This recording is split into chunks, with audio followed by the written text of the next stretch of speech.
Hi friends, kinder Joy மாதிரி Mrs egg மெகான்னு சொல்லிட்டு ஒன்று வந்திருக்கு. அது எப்படி இருக்குன்னு வாங்க பார்க்கலாம். கிண்டர் ஜாயோட ரேட்டு வந்து 45 ரூபா. அதை விட இதில் வந்து ரேட்டு கம்மி தான், 20 ரூபா தான் இது. ஆனால் அதே மாதிரி தான் இருக்குது பார்க்குறக்கு. உள்ளே எப்படி இருக்குன்னு தெரியல. ஓப்பன் பண்ணலாம். கிண்டர் ஜாயில் சாக்லேட் கம்மியாக தான் இருக்கும். டாய்ஸ் வந்து நல்லா குவாலிட்டியாக இருக்கும். இதில் எப்படி இருக்குன்னு தெரியல. மற்றபடி இந்த பேக்கிங் எல்லாம் கிண்டர் ஜாய் மாதிரியே தான் இருக்குது.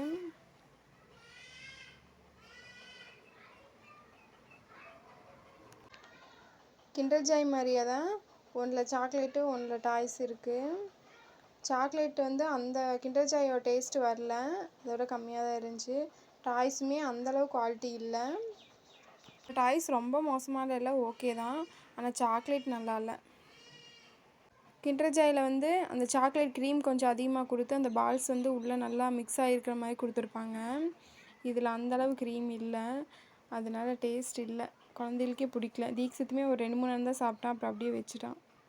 நீங்களும் மிஸ்ஸஸ் எக் வாங்கியிருக்கிறீங்களா? உங்களுக்கு எது பெஸ்ட்டாக தெரியுது, கிண்டர் ஜாயா இல்லை மிஸ்ஸஸ் எக்கா?